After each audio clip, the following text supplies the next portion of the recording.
real quick, we played a clip of J.D. Vance on Tucker from a while ago, a couple months back. And just to your point on committed and loyal, that is democracy. And J.D. Vance made the point that members of the executive branch going against the head of the executive branch is not checks and balances. No. The legislative branch doing what they do is checks and balances. It's a strange concept, that the left has, that members of the executive need not be loyal to the executive. I mean, the Constitution is explicit.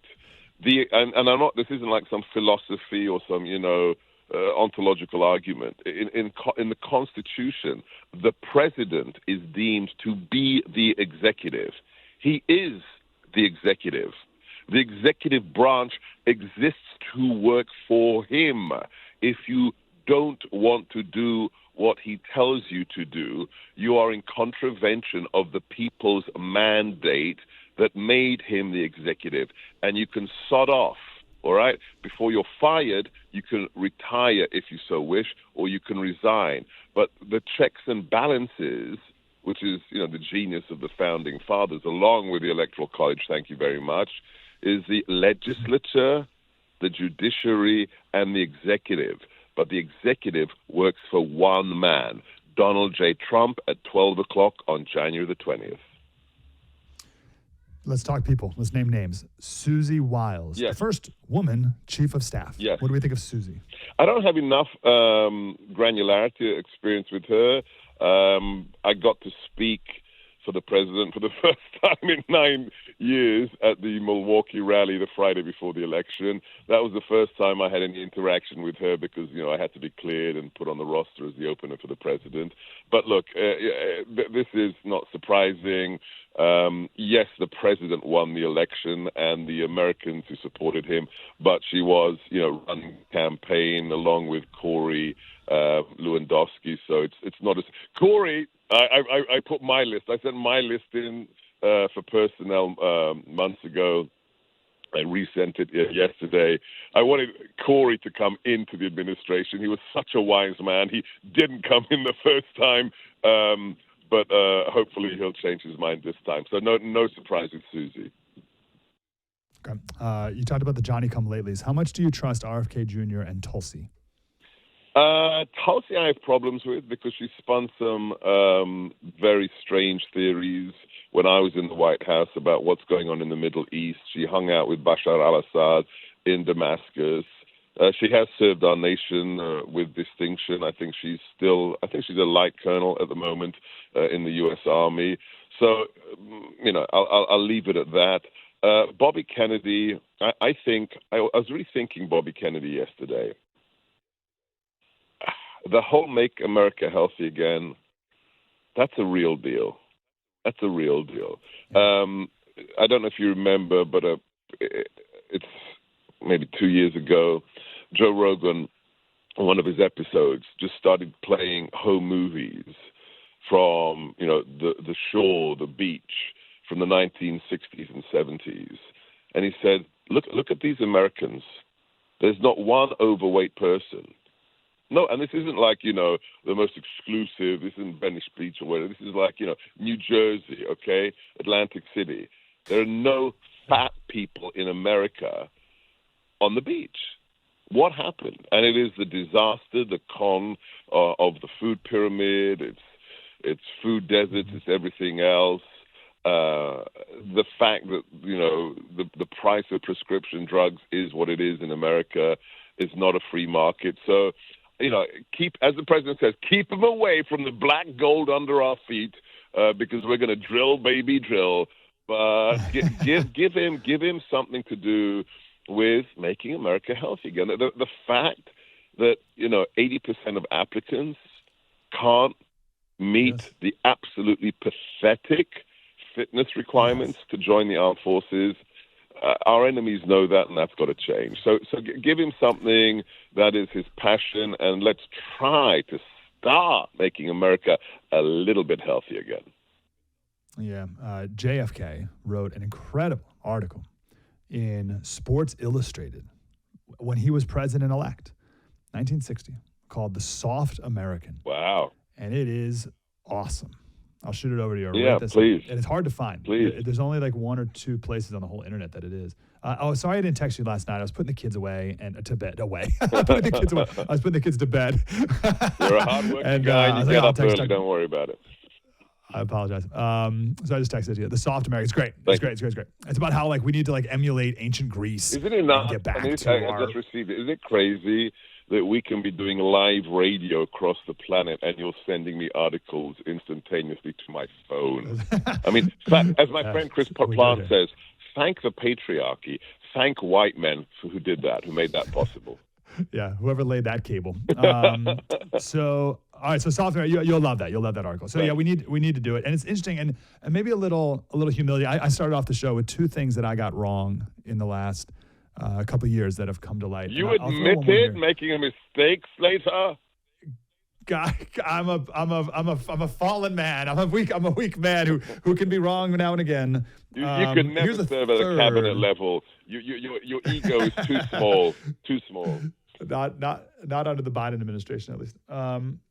Remember when Bloomberg wanted to ban like big sodas? Yes. And he was just mocked mercilessly. Yes. And by the right. And then Michelle Obama did like her first lady thing. Yeah. Was healthy school lunches. Right. And it was like the trendy conservative thing was to mock that as well. And now here we are, make America healthy again. And maybe the way they went about it was wrong.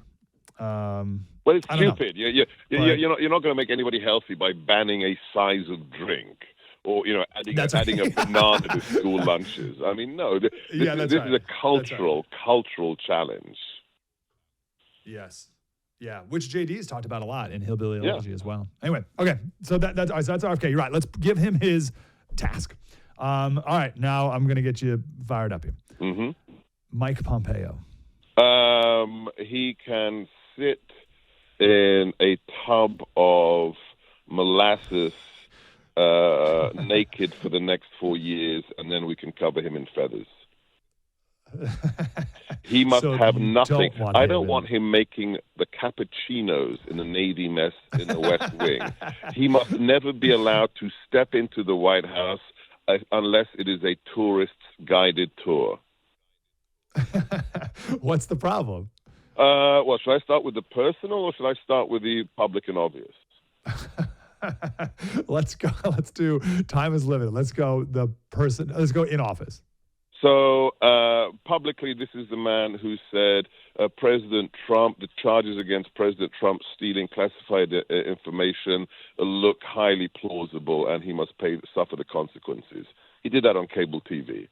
That scumbag is now brown-nosing his way into a second Trump administration after he supported Jack Smith's utterly outrageous lawfare attack against my former boss. Go to hell, Mike. And for me, this one's personal. When he was at CIA and his name was being floated for, and if I've told this story before, apologies to the listeners. When his name was floated for Secretary of State, he thought somehow, I could help him. So he asked me to have breakfast with him at the Navy mess one day, and we sat down, and he gave this very impressive and convincing speech about Seb. The State Department, it's just out of control. They're so woke. I don't know if I'm going to get this nomination, but if I do, and if I'm confirmed by the Senate, quote, I'm going to die on the hill of turning Foggy Bottom around. And stupid little naive old me thought, wow, this guy who was first at West Point, this is impressive. So yeah, dude, you got my vote. Then he gets the nomination, he gets confirmed. A few months later, I come home, I open the post box, there's this massive greeting card in a fancy envelope, and it says, from the desk of Secretary Pompeo. So I opened it, and it was his Christmas card to his, connections. No mention of Christmas. Inside is a photograph of him and his wife in the Hall of the Flags in the State Department. At the top side of the card is like cat's vomit, some, Hockney or some, modern abstract art garbage. And not a mention anywhere on the card of Jesus, Christmas, or anything, just a little subscript celebrating the department's collection of abstract art during this season. Utter, complete capture by the wokerati. Mike, you are a failure and you have no place in a second Trump administration. Go and join the Democrats, you tool. He is a Christian, like a born-again evangelical Christian. Yeah. A guy who said, "Oh, President Trump, he stole secrets." That's how much of a Christian he is. Yeah. We need. I can't wait. It must happen. The deep state and the FBI, CIA, the whole thing. Yep. I got this. This was a real. I just want to. I know I'm a Catholic and I'm not allowed to do this. I just want to clone Kash Patel. I just want to have 100 Kash Patels running around the intelligence community with a flamethrower. That's what we need. Why? What's so different about him? Well, because he's just an indomitable fighter, from being a counter-terrorist prosecutor in the DOJ to being the chief investigator for Devin Nunes on the Hill, unmasking the Russia hoax, then at DNI as assistant the National Director of Intelligence, then chief of staff of the Pentagon. This guy is unstoppable, number one. Number two, this man understands. He knows everything about the deep state. He knows where all the skeletons are buried. The people behind the Russia hoax, the people behind the targeting of Mike Flynn, Steve Bannon. I mean, outside of President Trump, and I hope he's not going to be annoyed that I say this, Kash Patel is probably one of the people the deep state is most afraid of. That's why. Every article here about him is meet the Indian origin man who Donald Trump wants as the new CIA chief. Yes. So CIA or FBI or just give him a place where the worst of the worst are, and he will clean it up. Okay, so the adjective you used was fighter. We need fighters. Yes, we need fighters. That's the key. We need fighters, or we need silent assassins. The political operators who can really clean house when nobody's watching. I mean, I love Robert Wilkie. Robert Wilkie, who stayed off the radar screen. He was in charge of all readiness for all our services in the DoD. Then the president tapped him to be Secretary of VA. When he took over Veterans Affairs, the approval rating by veterans of the administration was something like 26%. When he left, it was 93. Nobody paid attention because this is how efficient he is. He fired 8,000 scumbags who had maltreated our veterans. 8,000. A little addendum, however, of course, the Biden administration rehired them and gave them back pay. No way. So we talked all about Elon Musk today, firing 80% of Twitter employees. Yes.